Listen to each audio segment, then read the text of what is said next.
The cameras flashed, the crowd froze, and just like that, Hollywood had a new obsession. Or, well, in this case, a massive, shocking scandal. Dwyane Wade's family faces serious new legal trouble.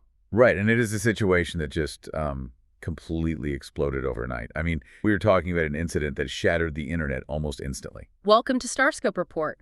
Join us as we uncover Hollywood drama, music industry shakeups, and viral influencer scandals.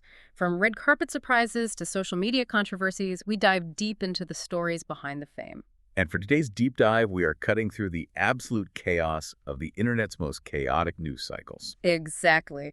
We are unpacking the breaking, multi-layered fallout surrounding the recent arrest of 24-year-old athlete Zaire Wade, son of NBA Hall of Famer Dwyane Wade, on felony domestic violence allegations. Which is, a story that operates on three entirely different planes of reality right now. Okay, let's unpack this. What do you mean by three realities? Well, first, there's the physical reality of the legal system. Then you have the manufactured reality of social media algorithms. And finally, the court of public opinion. Right. And to get a clear picture of all three for you, the listener, we are pulling from a very specific stack of sources today. Yeah, we have the official police statements from Burbank, breaking news coverage from outlets like NBC4 and TMZ, forensic fact-checking reports from NDTV, and raw public sentiment playing out on Reddit's r/NBA. Our mission today is to synthesize those sources. We really need to look at how a localized police response morphs into a global misinformation event. And, crucially, what this actually means for a young athlete trying to navigate the highly corporatized landscape of modern basketball. But wait until you hear what came next, because the social media reaction is wild. Before we get into that frenzy, though, we have to establish the undeniable timeline. The physical facts of June 21st, 2026. Right, because before we can analyze the internet's reaction, we need the baseline facts that triggered it. So the baseline facts, according to the official statements, begin with a 911 call. Early that Sunday morning. Very early. Burbank police responded to a residence at approximately 5:30 a.m. And the primary catalyst for the police response, which was noted across all the reporting, was the caller stating they heard a woman screaming. Yeah. When officers arrived and secured the scene, they encountered Zaire Wade and an unidentified woman. And the details here are heavy. The officers documented that the woman had visible lacerations on both her face and her body. Which is incredibly serious. Paramedics were actually dispatched and evaluated her right there at the scene, though she was ultimately not transported to a hospital. Right. Furthermore, police recovered a handgun from the residence during their search, which just adds a whole other layer of tension to the situation. It absolutely does. Following that initial investigation at the scene, Zaire was taken into custody. He was booked on 3 specific felony charges: domestic violence, criminal threats, and false imprisonment. He posted a $50,000 bond, was released later that same day, and an emergency protective order was issued. Now, I want to look closely at the mechanics of breaking news here. Because as a sports fan, when I saw the initial push notifications, half of them were screaming about an attempted murder charge. Yes, the attempted murder rumor. That spread like absolute wildfire. Right. But that charge isn't on the official booking list. My hypothesis here is that the media just scraped an automated police log before a human actually vetted the incident. Well, your hypothesis hits on exactly how the machinery of local law enforcement reporting operates. The public often assumes a police log is a finalized legal document. But it's not, right? No, it is not. Think of a daily arrest log like reading the raw, unformatted code of a website, whereas the formal booking charges are the published webpage you actually see. That makes total sense. So the raw code is just messy. Extremely messy. That arrest log is a chaotic snapshot of the 911 response. It includes the initial allegations made by the caller in a state of panic. Or like the absolute worst case scenario suspicions of the responding officers the second they walk through the door. Exactly. If someone yells a specific threat during an altercation, the log might reflect the most extreme interpretation of that threat. So the officers take that raw data, process the physical evidence, and distill it down to what they can actually prove in that moment. That is the crucial filter. The formal booking charges, the domestic violence, the criminal threats, the false imprisonment, represent what they believe they have the immediate evidentiary standard to proceed with. But even those booking charges are just step one, right? The police don't actually prosecute the case themselves. Right, they do not. The detectives compile all their evidence, witness statements, crime scene photos, and they hand that entire package over to the Los Angeles County District Attorney's Office. And the DA is the ultimate legal filter here. Precisely. They review the mechanics of the arrest and decide if they can prove those charges beyond a reasonable doubt in a court of law. Only then do formal criminal charges get filed. Which means the legal system is currently in a holding pattern. The DA is methodically doing their job. But the internet does not do holding patterns. No, it definitely doesn't. And that is not even the wildest part of the story. Because nature abhors a vacuum, and so does the internet. The internet requires constant motion. And because Dwyane Wade and Gabrielle Union, Zaire's stepmother, have maintained a strict public silence regarding the arrest, which is standard legal strategy, by the way, they created an information vacuum. And into that vacuum stepped a viral video claiming to show them publicly disowning Zaire. Yeah, a video of Dwyane Wade sitting in a kitchen calling his son a failure. It was everywhere. Millions of views on X. But fact-checkers from NDTV proved it was an AI-generated fake. The details on how they debunked it were fascinating. The lip syncing was slightly off, and the facial micro-expressions were just uncanny. It was a complete AI-generated fabrication, but it still racked up millions of views. Here's where it gets really interesting for me. We know people fall for fakes, but I'm curious about the delivery system. How does a video with such obvious technical flaws gain so much traction before anyone pauses to verify it? Well, it comes down to understanding how the attention economy is architected. Break that down for us. So, the algorithms that power platforms like X or TikTok do not possess a truth filter. They possess a friction filter. Meaning they don't care if it's real, they just care if it keeps you scrolling. Exactly. They are designed to serve you content that elicits an immediate, high-arousal emotional response, specifically outrage, shock, or anger. Wow. And when a celebrity scandal breaks, the public is actively hunting for the emotional climax of the story. Right. And the AI creators aren't just making a fake video in a void. They are reverse engineering the algorithm. Oh, so they know the platform's code will actively prioritize a video of a famous father crying or yelling over a dry, factual press release from a lawyer. They're basically weaponizing the platform's own engagement metrics against the user base. That is wild. If you're loving these Hollywood twists and deep dives into the digital chaos, make sure you are subscribed. We have got even crazier stories ahead. It's not just that the AI is getting better at mimicking voices. It's that the distribution network actively rewards the manipulation. And that is a terrifying mechanism. Generative AI tools are now cheap enough and fast enough that bad actors can manufacture outrage during that crucial 24-hour window of a breaking scandal. Yeah, right before the slow machinery of the legal system or celebrity PR teams can actually respond. By the time the NDTV fact-checkers published their forensic breakdown of why the video was fake, the emotional damage was already done. Millions of people had already processed the fake video as reality. They formed an opinion and just moved on to the next trend. Which really forces us as consumers of information to be our own final line of defense. If a piece of media perfectly confirms your most dramatic expectations during a crisis, that should be your first trigger to investigate its origin. Absolutely.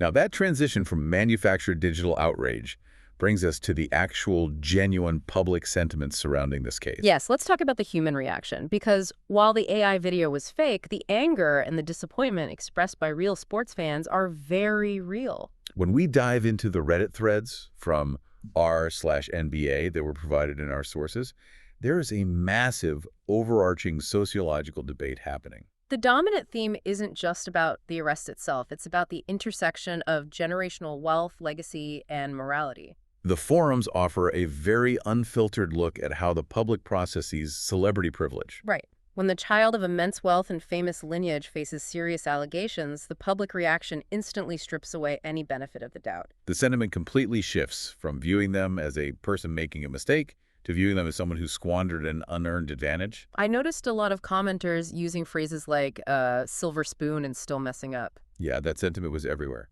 And they didn't view this incident in isolation either. They immediately started connecting Zaire to a broader historical pattern. Right, bringing up the troubled children of other NBA legends. There were direct comparisons made to Larry Bird's son, who faced legal troubles, and Kareem Abdul-Jabbar's son. It makes me wonder if the public fundamentally misunderstands the psychology of being a legacy athlete. We tend to view them as royalty who have everything handed to them. But we ignore the crushing, invisible pressure of living under a microscope where your father's shadow is inescapable. Exactly. Every failure isn't just a personal mistake. It's framed as a betrayal of the family brand. The pressure is undeniably intense, and navigating your formative years in the public eye distorts normal development. But, and this is a big but, if we look at the counter-arguments presented in those same forums, other users pushed back heavily on the idea that pressure explains the behavior. Yeah, the sobering reality injected into the debate was that domestic violence crosses all socioeconomic boundaries. It's not a symptom of wealth, nor is it a symptom of poverty. Right. But wealth absolutely alters the reality of the consequences, doesn't it? A person with unlimited resources experiences the justice system entirely differently than a public defender client. Oh, 100%. Wealth alters the process, but it does not insulate the character. You are entirely correct that generational wealth provides unparalleled logistical advantages. It buys immediate bail money, elite criminal defense attorneys, and crisis PR management. But the debate happening on Reddit highlights a deeper public frustration. The public really resents the implication that privilege should act as a shield against accountability for alleged physical harm. The forums show a real push and pull between acknowledging the systemic advantages of wealth and demanding universal moral standards, regardless of a person's last name. And later in the episode, we will talk about the shocking twist nobody saw coming regarding his actual career, because that demand for accountability is directly bleeding into his professional reality. It really is. Let's look at how this public outcry creates a toxic environment for his basketball future. Because Zaire isn't just a celebrity son. He is an athlete who is actively attempting a massive career pivot. His basketball journey is highly unorthodox compared to a traditional prospect. Yeah, he played high school ball alongside Bronny James at Sierra Canyon, but he bypassed the traditional NCAA route. He went straight to the pros, getting drafted number 10 by the Salt Lake City Stars in the G League. And then he spent time grinding in overseas leagues, right? In South Africa and Macau. It is a path that requires an immense amount of resilience. Mm-hmm. Playing against grown men in the G League and navigating international basketball politics is a far cry from the protected environment of American high school sports. But the sources note that in early 2026, he expressed a serious intent to return to the United States to play Division I college basketball. Right, because his previous professional contracts didn't violate specific NCAA amateurism rules in his case. He still had 4 years of eligibility remaining. Which is wild. He was essentially trying to use the college stage as a highly visible brand reset. But how does a 24-year-old former professional even navigate a return to a college locker room when he has a pending felony domestic violence charge hanging over him? I mean, I have to imagine that in the past, a coach might just look at his court production and figure they could hide him on the roster until the legal heat died down. In a previous era of college athletics, that might have been the cynical reality. A coach might have taken the risk just for the talent. But the modern NCAA landscape operates under entirely different mechanisms now. Division I programs conduct exhaustive background vetting, and the introduction of NIL, name, image, and likeness has fundamentally changed the risk profile of every recruit. Universities are no longer just educational institutions. Through their NIL collectives, they act as proxy talent agencies. Stay tuned and hit that subscribe button so you don't miss what's coming next, because this financial angle is fascinating. Those collectives are funded by corporate sponsors and wealthy alumni boosters. And those boosters are hypersensitive to public relations disasters. Precisely. Modern NIL contracts are built with strict morals clauses. Collectives use sophisticated social listening tools to actively monitor the public sentiment surrounding their athletes. So if an athlete becomes brand toxic, the collective loses its funding. And a pending felony charge involving domestic violence is financially radioactive. Corporate sponsors will immediately pull their logos. Beyond the financial contagion, there is the logistical nightmare for the university itself. Right. A legal case of this magnitude can drag on for months or even years. The player might face sudden suspensions, forced absences for court dates, or intense media scrutiny. Which just disrupts the entire culture of a locker room full of 18 and 19-year-olds. So the immense public outcry we saw on the Reddit forums isn't just background noise. That digital anger translates directly into corporate toxicity. Which essentially paralyzes any college recruiting process. No athletic director is going to authorize a scholarship for a player, regardless of their famous lineage or professional experience, when the legal and financial risks threaten the entire athletic ecosystem. The timeline of this single Sunday morning incident fundamentally alters a career trajectory that have been building for a decade. It is a stark demonstration of how fragile an athletic career can be when the rigid structures of the legal system collide with the instantaneous judgments of the modern sports business model. And everything hinges on what the district attorney discovers during their review. It truly serves as a real-time case study in how modern scandals operate. We are watching the messy interplay between slow legal due process, aggressive public scrutiny, and the very real dangers of algorithmic misinformation. It shows how easily facts can be distorted and how permanent the consequences can be even before a judge ever strikes a gavel. So, as you go about your day, we want to leave you with a final thought to mull over. The next time a massive, emotionally charged piece of celebrity news breaks on your feed, really consider the machinery delivering it to you. Ask yourself, is the outrage you feel a natural human reaction to the facts? Or did a piece of code simply analyze your viewing habits and serve you a fabricated video designed specifically to harvest your attention? It is a question we all need to start asking. You've been listening to Starscope Report, where we uncover the stories shaping Hollywood, music, and pop culture. Thanks for tuning in, and don't forget to subscribe for more stories that keep the stars shining.